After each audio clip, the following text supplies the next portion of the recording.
Toute ma torsoplastie au complet, c'est parti. Yo tout le monde, j'espère que vous allez bien et bienvenue dans cette nouvelle vidéo. Aujourd'hui, on va parler d'un sujet très sérieux, très sensible mais très intéressant, ma torsoplastie. Pour ceux qui le savent, j'ai eu quand même pas mal de complications, notamment un œdème. Voilà, c'est pas le meilleur souvenir que j'en garde, non, honnêtement non. Mais cette vidéo elle est là pour vous montrer en fait les risques qu'il peut y avoir pour une opération, les bons côtés comme les mauvais, tout ce qui va ensemble. Je vous laisse avec le générique, on commence juste après.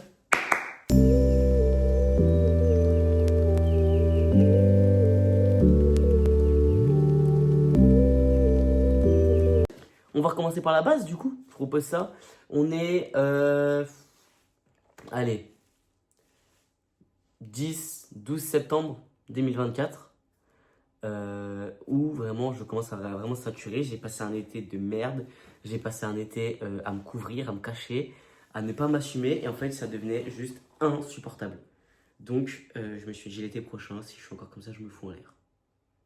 Ah, il n'y a pas eu de transition. Il n'y a pas eu de bonjour, au revoir. Il n'y a même pas eu de va te faire foutre. Ah, rien du tout. Là, c'était vraiment emballer, c'est peser. Si c'est pas fait, je me bute. Donc, forcément, ça met une petite pression. Hein. Donc, ni une ni deux, j'appelle un chirurgien. J'ai bonjour, je voudrais un rendez-vous plus vite pour une torsoplastie. Pas de soucis, j'ai un rendez-vous dans 2 mois. Ok, donc moi, à ce moment-là, j'étais sur Bordeaux. Comme vous le savez, ma mère habite quand même sur Paris, donc c'est assez simple de me déplacer. Même si, financièrement, c'était un peu la merde parce que je vais quitter mon taf et tout. Enfin, bref. J'avais pas 120 balles à mettre dans un billet de train, honnêtement. Mais j'ai pas vraiment eu le choix. Voilà, c'était un peu une question de vie ou de mort. Donc, je me suis saigné, mais comme pas possible, comme jamais de ma vie entière, je me suis saigné. Et donc, je monte sur Paris. Je monte sur Paris le 4 octobre. Et j'ai rendez-vous le 11 octobre. Mais je me dis, ça fait quand même 4 mois que je fais ma famille, je vais monter quand même un peu avant. Pour voir un petit peu tout le monde, le temps de venir pour faire mon rendez-vous et repartir juste après. Donc, je monte sur Paris. Ma mère va me chercher à la gare avec ma meilleure amie et tout. Et, euh, et donc le 11 octobre, je vais voir mon chirurgien. Donc j'arrive et tout. Bonjour, j'ai rendez-vous à 11h45 et tout. Je me rappelle de l'heure, c'était magnifique. Hop, je passe avec le chirurgien et tout. Il me dit bon bah bonjour, hein, vous venez pourquoi? Une torsoplastie, très bien, mettez-vous à poil. Je me suis dit, enfin quand même, je suis pas un garçon facile. Enfin vous savez, moi au premier rendez-vous, au premier date, tu ne m'as pas à poil dans ton lit, tu vois. Et bah lui si. Lui il est arrivé là, il m'a jalé à Walp et tu me montres tout ça. Et bah ni une ni deux, je me suis mis à Walp et je lui ai montré tout ça. Il m'en faut peu, moi je me suis rappelé qu'il y a un chirurgien qui avait quand même un bon compte en banque. Il n'y a pas de souci, babies. Tout ce que tu veux. Donc il m'examine et tout. Il me dit, ah il a quand même une forte élasticité, une forte baisse pardon, d'élasticité. La peau est pas en très bonne qualité. Enfin, bref, il me sort tout ce qui va pas. Il me dit, vous avez espoir de passer en péri? Je dis, ah non, pas du tout. Il me dit, ah, parce que j'ai eu peur quand même. Je dis, oh, pas de souci. Donc, j'étais clairement fixé sur la double incision. Double incision, du coup, pour ceux qui savent pas, ça ressemble à ça. Donc, les 2 grandes cicatrices. Et la péri, c'est celle-là. Toute discrète, toute parfaite, toute clean. Il y a plein d'autres méthodes, mais c'est pas vraiment sur la vidéo, donc j'en ferai une vidéo à part si vous voulez. Bref, donc, je pars sur ce modèle de gamos, hein, de cicatrice. Et du coup, il me dit, bah écoute, je te laisse aller voir ma secrétaire, planifier tout ce qu'il faut, et elle va te donner une date d'opération juste après. Donc je vais voir la secrétaire et tout, d'ailleurs, un énorme coup de cœur, cette secrétaire, et je dirai jamais assez merci de toute ma vie. Parce que quand je lui ai expliqué mon cas, elle était hyper touchée et tout, elle m'a dit, mais t'es vraiment trans? Je dis, bah oui. Non mais vraiment, tu me fais une blague? Non, non, vraiment. Mais t'es sûr? Ah bah oui, je suis même certain. Elle dit, non mais c'est quand même vachement bien fait. Merci beaucoup, c'est gentil. Donc elle me dit, bah écoute, là tu vas devoir aller voir ton psychiatre. Je dis, ok. Tu vas devoir aussi aller voir ton doc. Ok. Ton médecin traitant. Ok. Il me faut copie de la carte vitale. Il me faut la carte vitale, copie de la mutuelle et tout. Et là je lui dis, j'ai pas de mutuelle. Et elle me dit, frérot, tu vas rincer. Je dis, ok. J'avais pas 1 euro de côté, j'avais même pas un centime. Je dis, ok, il n'y a pas de souci. Il y avait un gros souci. Mais ce n'est pas grave. Mon but, en fait, c'était vraiment de me faire opérer au plus vite. Et si je devais faire 15 tafs en une semaine, j'allais faire 15 tafs en une semaine. C'était clair? C'était très clair dans ma tête. Donc, ni une ni deux, je sors de l'hôpital. J'appelle Tata. Allô Tata, je sors du rendez-vous. Qu'est-ce qu'il t'a dit? Je te raconte quand j'arrive, bisous. Tut, tut, tut. Elle a voulu Peut-être pas m'encastrer dans le sol, mais peut-être dans le mur. Ouais, je pense que c'était ça son idée, son projet en tout cas. Bref, je rentre chez moi, je fais le débrief à ma mère et à ma tante, tout ça. Et le lendemain, du coup, j'ai appelé mon psychiatre en lui disant que je vais me faire opérer et qu'il faut que je le voie. Donc pas de souci, moi j'ai la chance de passer avec un très très bon psychiatre reconnu dans le milieu trans, avec qui il a les contacts un peu partout. Et du coup, mon endoc, c'est un contact, mon chirurgien, c'est un contact. Donc en fait, ils se travaillent un peu tous ensemble, donc j'étais à peu près sûr d'avoir l'attestation pour la torso, parce qu'en fait, il n'y avait pas de risque, enfin, il n'y avait pas de raison de ne pas l'avoir, vu que c'est lui qui me suivait depuis le début. Voilà. Donc, j'ai mon rendez-vous avec le psychiatre, donc c'était un mois après. Donc, je suis parti sur Bordeaux pour pouvoir faire des retours un mois après, du coup. Donc j'arrive avec mon psychiatre et tout. Il me dit, pourquoi tu viens? Je dis, toujours parce que je veux me faire opérer, du coup. Il me dit, ok, pas de souci. Clair, non mais franchement, ça. Clair, net, précis. La testo se passe bien? Ouais. Toujours pas d'enfant? Non, très bien. Écoute, moi je vois pas de contre-indication. Bonne journée, au revoir. Ah non, pardon. Vous réglerez comment? 150 euros. Hein? En espèces. Très bien. Bonne journée, au revoir. Voilà. 2 minutes. Allez, 2 minutes 30. Pour le bonjour, au revoir. Quand même, on va pas cracher dessus. On va pas cracher dessus. Vraiment, c'est important. Après, moi, comme je dis souvent, ouais, le football, il a changé. Ouais, le jeu whipping tout là. Bref, donc, je rentre chez ma mère, du coup. Je lui explique le rendez-vous, j'ai l'attestation, donc c'est parfait. Ma tante, toujours très investie dans mon parcours, elle me fait 15 000 photocopies de chaque document que je vais avoir. Si je dois avoir 150 000 papiers, et ben j'en aurai 450 000. Parce que Tata les veut en 3 fois minimum, mais minimum. Parce qu'on ne sait jamais s'ils le perdent, et au cas où, et machin, si t'en as besoin, et machin, et machin. Bref, j'en ai des milliers. Donc elle me fait des photocopies. Je constitue mon dossier, endoc, pareil, oui, bonjour, il me faut un rendez-vous. Accord de l'endoc. Médecin traitant, oui, bonjour, il me faut un rendez-vous. Accord du médecin traitant. C'était parfait. J'avais tout. Je rappelle l'hôpital. C'est bon, j'ai tout ce qu'il me faut et tout machin. Ok, tu vas revenir telle date. D'accord. Donc là, on est le. On est le 4 janvier 2025. Parce que mon psychiatre, il a des longs délais et mon doc pareil et mon médecin traitant pareil. Donc c'était assez long. J'arrive au deuxième rendez-vous, du coup, on me donne ma date. J'étais trop content. J'étais trop content. On me donne ma date. Euh, on me prescrit ma prise de sang. On me donne mes rendez-vous anesthésiste, photographe, tout ça, tout ça. Et je commence à être comme ça. Je commence à être comme ça parce que la date, c'était 2 mois après. Donc moi, on m'avait toujours dit, ouais, tu vas patienter au moins 6-8 mois et tout machin. Non, c'était 2 mois après. 2 mois après. 66 jours après, exactement. Donc, je rentre chez moi avec cette fabuleuse nouvelle qui va, je pense, réjouir tout le monde. En tout cas, moi, c'était le plus important, honnêtement. Et donc, on est le 3 mars 2025, si je ne dis pas de bêtises. Ou le 4.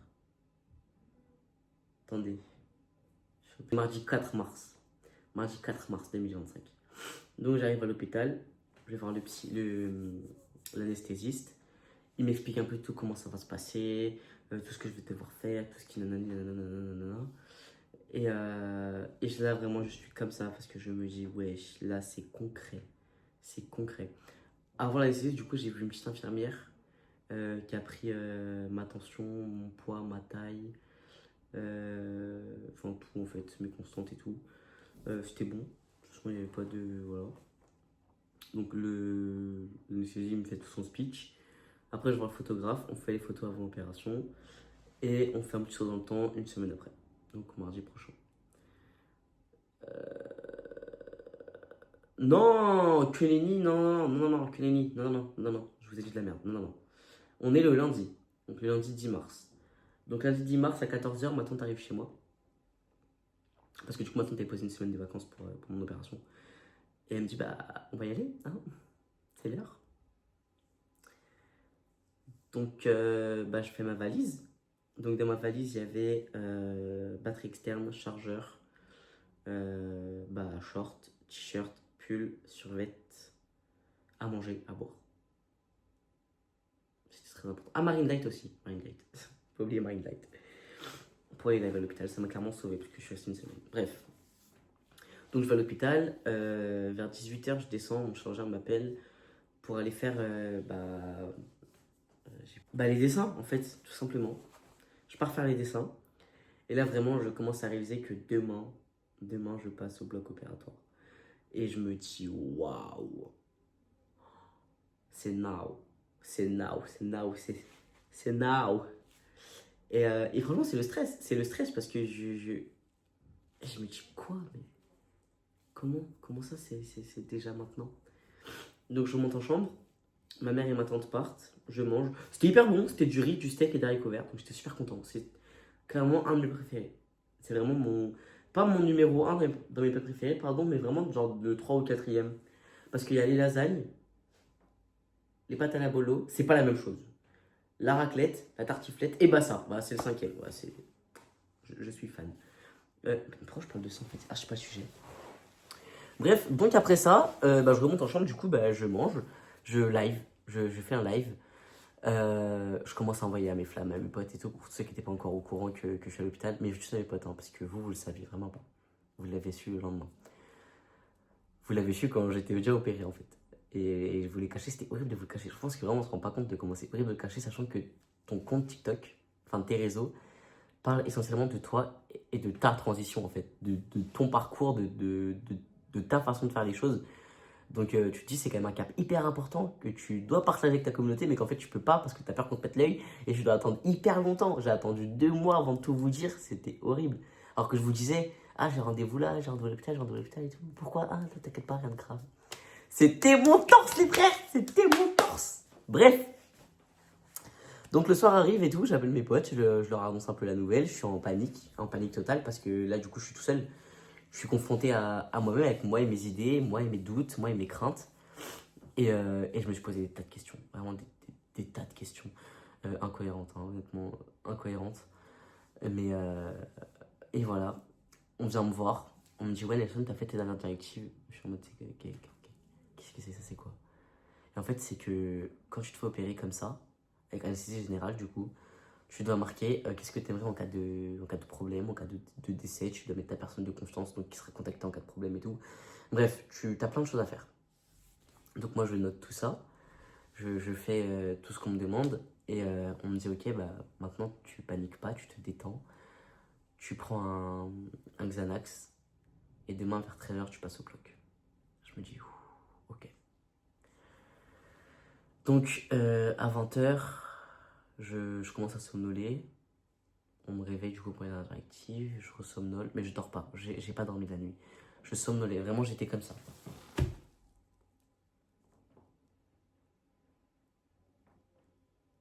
Il n'y a pas un moment où j'ai dormi. Et j'envoie à mes proches, parce que du coup, dans le groupe des familles, j'ai envoyé des messages en mode j'ai peur, les gars, j'ai peur. Je veux pas, je veux plus. Je veux plus. Et ils me disaient frérot, ça fait des années que tu nous en parles, que tu me casses les yeux avec, là tu y vas et tu fermes ta gueule. Concrètement, je dis ok, pas de soucis, je vais me faire foutre. Donc ça s'est pas passé idéalement. Je stressais en fait. J'avais peur de l'inconnu parce que une opération, j'en avais jamais eu. Seul, j'en avais jamais eu non plus. Donc c'était beaucoup de choses nouvelles en fait, pour une chose nouvelle que j'attendais depuis très longtemps, mais qui était quand même nouvelle, et la peur de l'inconnu, bah, c'était pas le meilleur moment de ma vie, honnêtement. Donc, toute la nuit, on vient me voir, toutes les 3 heures, 4 heures à peu près, pour prendre mes constantes. Et le lendemain matin, du coup, à 7 heures, on vient me voir, on me donne ma tenue de bloc, on me dit tu vas te laver et tu t'habilles. Moi, je suis en mode, bah, les frères, je passe dans 5 heures. Je suis large, tu vois, genre, j'ai le temps, donc je vais me laver, je me repose en caleçon dans le lit, tu vois. Parce que du coup, je devais pas mettre de t-shirt pour pas abîmer les dessins et tout. L'infirmière, elle vient me voir, elle me dit, bah t'es pas habillé? Je dis, bah non, elle m'a dit 13h, elle m'a dit, mais je dis, t'habilles, habille-toi. Ah, vas-y, ok, vas-y, je m'habille, je mets les vêtements de bloc, mais je peux vous dire qu'après, personne m'a vu. Et en l'espace de 3 secondes, vraiment de 3 secondes 30, elle vient me voir. Nelson, on descend, tu passes au bloc.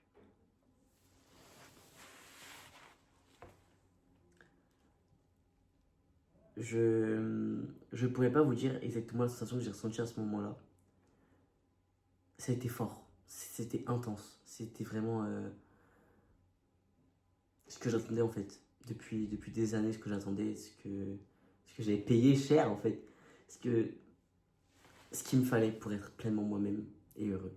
Même si tout n'est pas terminé dans ma transition, c'était vraiment le plus important pour moi. C'était l'élément qui me fallait au plus vite et au plus possible. Donc j'ai vraiment ressenti un gros sentiment de peur, mais de joie, de panique, mais de bonheur. Donc ça a vraiment contrebalancé le truc. Et c'était indescriptible comme moment. C'était le plus beau moment de ma vie. Donc je descends au bloc. Il y a une espèce de salle d'attente en fait. Quand tu descends, t'arrives au niveau des blocs. T'as un espèce de grand carré où vous êtes tous posés, tous ceux qui passent au bloc. Et sur votre lit, vous avez une espèce de pancarte avec marqué bloc 6, moi, Nuno Nelson, torsoplastie. Et, euh, et là, on vient me voir et tout. On me dit c'est pour le torse? Oui. Et on y va. T'es prêt? Ouais. Et on y va. Du coup, il me transfère de mon lit à la table d'opération. Et là, je me rends compte en fait de ce qui se passe réellement, de, de ce qui m'arrive et de ce qui est en train de se passer. Et pour les 3 dernières minutes que je me rappelle, c'était tout va bien, ne panique pas, on est là, on est habitué, on est là pour toi, on est là pour ça. Tu te sentiras mieux après. Je suis vraiment tombé sur une équipe de bloc juste merveilleuse. En fait, le personnel soignant de l'hôpital Saint-Louis à Paris, où je me suis fait opérer, a été d'une bienveillance que je ne saurais estimer. Honnêtement, c'était l'expérience parfaite. C'était vraiment ce qu'il me fallait en fait pour être à l'aise dans cette opération, dans ce cap de ma vie et de ma transition. Donc je serai éternellement reconnaissant à cet hôpital parce que c'était magique. Donc vers 15h, je remonte en chambre. Euh,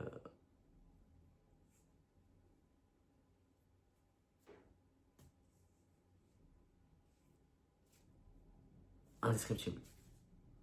J'ai pas de mots. Je m'allonge dans mon lit. Enfin, je me réveille dans mon lit. Et je me dis, waouh, c'est fait. C'est fini. Il y a une théorie qui dit que l'anesthésie, c'est pas un endormissement, c'est on te supprime une partie de ta mémoire. Et j'ai l'impression qu'en vraiment 30 secondes, ça s'est passé. Et je me suis dit, pouah, 19 ans de souffrance. 19 ans éteints en 30 secondes. Et le temps de réaliser, bah, je préviens mes proches et tout. Ouais, je suis rentré du bloc, je suis revenu, tout va bien et tout. Je me rendors, je me réveille vers 20h. Vraiment, je réalisais pas. En fait, je ne réalisais pas. J'ai fait un TikTok que je vous affiche juste ici.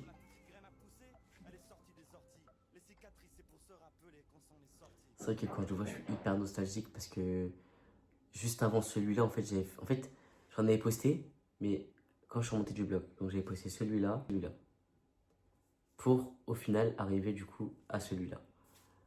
Et c'était vraiment le must, c'était le TikTok que j'attendais de faire depuis très longtemps. Donc c'était magique, c'était magique. Donc vers 23h, je mange, parce que je dormais entre temps, donc j'ai pas mangé avant. Je mange, je bois. Et je tiens à l'infirmière, j'ai une grosse douleur au niveau d'ici et tout. Elle me dit c'est normal, t'inquiète pas, c'est pas de soucis. Je dis ok. 3h du matin, je fais un message dans le groupe, je dis les gars, j'ai super mal au pec. C'est horrible. Il me dit t'inquiète pas, ça doit être normal, y a pas de soucis, t'as pas de problème et tout. Rendors-toi. Ok, je me rendors. Sauf qu'en fait, toute la nuit, mais toute la nuit, c'était je me réveille, j'ai mal, je me réveille, j'ai mal, je me réveille, j'ai mal, je me réveille, j'ai mal. Donc à 6h, je me plaignais du coup toutes les heures à l'équipe de nuit. Hein. À 6h, du coup, il y a un changement.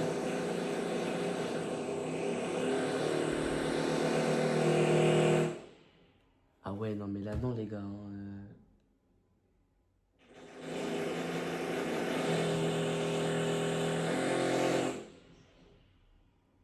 A few moments later.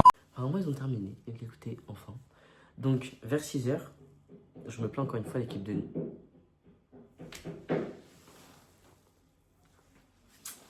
Ouais.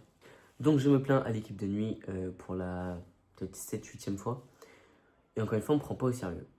Donc, je me dis, ok, pas de souci. Sauf que là, j'ai vraiment très mal. Et honnêtement, je suis pas un mec hyper douillet. Genre, Ok, je fais un malaise pour les prises de sang, mais parce qu'il y a la vue du sang qui fait que, voilà. Mais sinon, après, niveau douleur, je suis vraiment pas douillé. Donc, je me dis, pas de souci, vous voulez pas regarder, moi je vais regarder.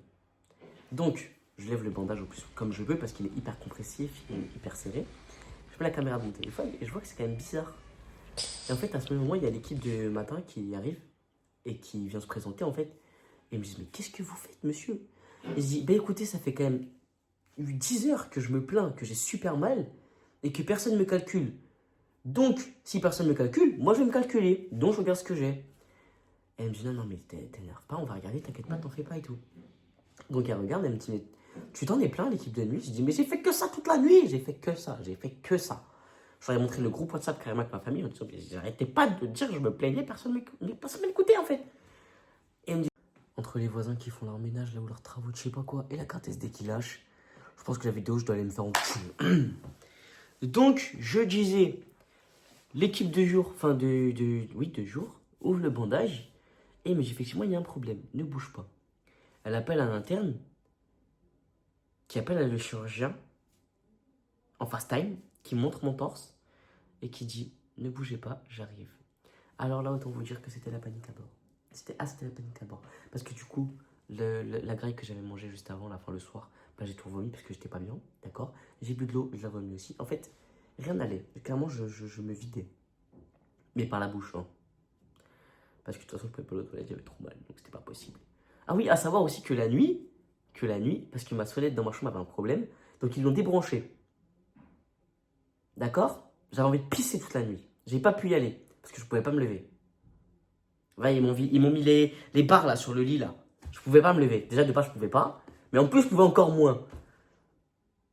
Donc ça c'est la seule mauvaise note que je dois attribuer à Saint-Louis. Je crois que c'est même pas les gars. Mais bref, c'est pas grave. C'était l'équipe de nuit. Honnêtement, ils étaient... J'aime pas dire pas compétents parce que c'est pas sympa. Mais enfin, quand un patient se plaint toute la nuit, tu cherches à faire quelque chose quand même. Tu lui dis pas prenez un Doliprane. Je viens de me faire opérer. Donne-moi un Tramadol. Je sais pas, au moins donne-moi un Tramadol. Ou du Xanax que je sais pas, mais bref. C'est pas grave, aucune animosité. Donc le chirurgien revient, enfin arrive du coup, il appuie, je hurle, il dit ah bah on va faire un écouvillonnage. Un écouvillonnage, un écouvillonnage. Pour ceux qui savent pas, c'est cet ustensile-là. Ah ça a l'air doux, hein, un petit coton-tige. Bah oui, bah oui, bah oui, bah oui, bah oui. Tous les matins, bien sûr que oui. Ça t'en... Il regarde, et soit on passe au bloc, soit il le refait là, comme ça, à vif, et sous morphine, et avec la morphine aussi en perfusion, parce que c'est pas assez. Sinon, ils m'ont dit que le côté gauche était super bien fait, qu'il était super beau, et ça pisse le sang, que les cicatrices étaient belles aussi, mais à droite, c'était vraiment la cata, quoi. Et on vient de m'appeler pour un taf. Alors je vous jure, en fait je sais pas. Je sais pas. Entre la carte SD, le voisin qui fait des travaux et les appels, est-ce que je dois vraiment tourner aujourd'hui? Je ne pense pas. Mais c'est pas grave. Ici on n'abandonne pas. D'accord? On n'abandonne jamais. Donc, il regarde. Il me dit quoi? Rhabille-toi, on redescend au bloc. Pardon? Pardon? Pardon? Mais quoi hein. Moi j'avais prévu qu'à 15h je sortais en fait. Parce que c'est ce qu'on m'avait dit. Le lendemain, 15h, je suis de bar. Et la quenelle. Et la quenelle. Hello, c'est moi du montage. Forcément, tu les trous du cul, regarde les messages que t'envoies en C'est fait. quelque chose, hein. Déjà, ils ont galéré à me piquer parce que, ben, je sais pas. Je sais pas. Et là, j'entends, il faut le transfuser, il perd trop de sang. Je ne vous expliquerai même pas la panique que j'ai ressentie à ce moment. J'ai dit, je dors pas, hein, avec le masque comme ça. Je dors pas, hein. Et t'avais l'aide-soignante de bloc et des chirurgiens qui me disaient, chut, t'endors-toi. Et ben, je peux vous dire qu'Alexandre, il a pas survécu très longtemps, hein. Clairement, elle a fait. C'était finito. Finito pipo. J'étais. Je dormais comme une merde, ok? Donc je remonte au bloc. Donc, remise dans le contexte vite fait. Je suis descendu au bloc à 11h, d'accord? Donc je viens de souffrir entre temps. Mais l'équipe de jour m'a donné un tramadol. Dieu merci. Parce que du coup j'avais remangé. Bon, j'ai remis juste après, mais c'est pas grave. Donc j'ai eu mon petit tramadol et tout. Donc ça allait un petit peu mieux jusqu'à ce que je revomisse. Mais ça, c'est vraiment un autre petit détail. Et donc je descends au bloc et je remonte à 17 heures. En sachant qu'à l'instant où ils m'ont dit on redescend au bloc, j'ai pas eu le réflexe de prévenir ma famille, donc j'ai juste patienté le temps de redescendre. Et quand je suis redescendu, bah, j'ai pas pris le temps non plus de leur expliquer ce qui se passait. J'aurais juste dit je repars au bloc. Point à la ligne. Pas de nouvelles, pas de son, pas d'image pendant plus de 6 heures. 6 heures, d'accord. Ma mère était comme ça, ma tante était comme ça, mes potes étaient comme ça. C'était ok, c'était ok. En fait, c'est totalement moi. Moi, ne pas donner de nouvelles, c'est totalement mon style, surtout dans ce genre de moments. C'est-à-dire que vous n'aurez jamais de nouvelles de moi dans ce genre d'instant, ok? Déjà, pour avoir de nouvelles de moi, déjà, il faut peut-être me payer, limite. Mais alors pour ça, à ce moment-là, là, c'était encore pire. Ok, donc bah, je me refais opérer. Je remonte et là, c'était pas pareil. C'était pas arrivé en douceur, c'était arrivé en souffrance, ok? Je n'en pouvais plus. J'étais vraiment au bord de la dep. Ah, clairement, j'étais au bord de la dep. J'étais en dep. J'étais archi pas bien. J'étais en mode, qu'est-ce qui va se passer maintenant? Au final, tout allait bien. Ils avaient enlevé le problème. Mais la douleur était vraiment là. Et je suis resté du coup, bah, je suis sorti le vendredi. Donc je suis resté 4 jours au final. C'est mieux que plus, mais c'est moins bien que ce qu'on m'avait annoncé. Et j'ai bouffé du riz et du steak toute la journée. Enfin, toute la semaine, pardon. C'était pas pour me déplaire. Le vendredi, ma tante vient me chercher avec mon petit boléro. Et ma tata, comme c'est vraiment ma tata d'amour, elle m'a emmené manger un tacos bowl. Pour ceux qui me connaissent avec le tacos bowl, c'est vraiment toute ma vie. Donc j'étais hyper content. Après, je m'y attendais forcément venant de tata, bah, j'étais obligé d'avoir mon petit cadeau.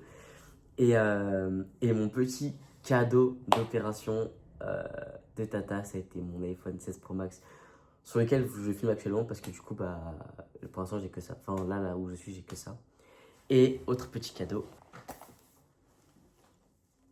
mon ordi. Alors, je vais m'exprimer. Ça va être vraiment le discours que tout le monde déteste et que je déteste aussi. Mais ça fait très longtemps que j'ai envie de me lancer sérieusement dans la création de contenu. Ma tata le sait. Et même si c'est pas forcément un métier qu'elle adhère, et bah, elle me pousse toujours dans mes objectifs, dans mes projets. Elle est toujours en train de me soutenir. Même si elle sait que je vais me flop, elle me soutient. Coûte que coûte, quoi qu'il se passe, quoi que je fasse, elle me soutient plus que n'importe qui dans ce bas monde. Ok? Ma tata, si demain je lui dis le ciel est rouge, elle va me dire non. Je vais faire devenir le ciel rouge. C'est impossible, elle va me dire d'accord, je crois en toi. Vous voyez, pour vous mettre un peu le personnage. Donc, elle savait que je voulais vraiment me lancer dans la création de contenu. Elle savait que pour moi, c'était Apple ou rien. Elle savait bien sûr qu'après une opération à 2500 euros, je n'avais pas les moyens de me repayer un Mac à ce prix-là. Donc, je ne vais pas dire qu'elle me l'a offert à 100% parce que ce serait mentir. Mais elle m'a offert une bonne partie de l'ordinateur et du téléphone. Donc, j'en suis très content. J'en serai éternellement reconnaissant à ma tante. Et ça me permet de vous proposer du contenu un peu plus qualitatif quand même. Voilà, ça c'était la petite aparté. Donc, j'ouvre mon petit cadeau de post-op, du coup, donc je suis super content. Je rentre chez moi, je commence les pansements et tout, etc. Et au bout de 2 mois, 2 mois, j'ai les réels contrôles. Donc, entre-temps, j'ai des petits contrôles. Hein, on enlève les bourdinets, les bourdonnais. On enlève les fils, on enlève les poings, on enlève les croûtes. Enfin, je vous mettrai des photos du torse. De l'évolution du torse. Donc, genre là, je sortais de la première opération, là de la deuxième. Là, on a commencé à m'enlever les poings. Là, les bourdonnais. Enfin, les bourdonnais et les. Non, les poings et les bourdonnais. Et la totale. Aujourd'hui, mon torse ressemble à ça. Mais je vais vous montrer en direct live. Avec celui-là. Voilà mon petit torse. À 7 mois post-op, du coup. Donc là, j'ai après ma côté du coup, un manque de pigmentation, mais il n'y a rien d'affolant. Celui-là, il est tout nickel, tout parfait. Un peu irrité, mais très bien aussi. La cicatrice, elle évolue. Là, je suis encore un petit peu gonflé, mais rien de grave. Un peu aussi au niveau d'ici, mais rien de simple non plus. J'en suis super content de mon torse. Je sais qu'on me pose souvent la question de est-ce que j'ai une cicatrice et je sais très bien pourquoi, je comprends aussi. Mais honnêtement, j'en suis hyper satisfait, j'en suis hyper content. Et ça montre mon parcours, en fait, ça retrace mon histoire. Donc, je peux qu'en être ravi. Vraiment, honnêtement, je suis super content. Là, je suis à avril, mai, juin, juillet, août, septembre, octobre. Je suis à 7 mois post-op. Un peu plus d'ailleurs que 7 mois post-op. Et ça continue encore d'évoluer. Ça a énormément évolué, mais ça continue encore d'évoluer. J'en suis super content aussi. J'ai mon prochain rendez-vous dans 5 mois. Le rendez-vous d'un an post-op. Et après, ce sera bon, ce sera fini, tout sera terminé. Donc, parfait. J'ai envie de vous dire parfait. Et voilà.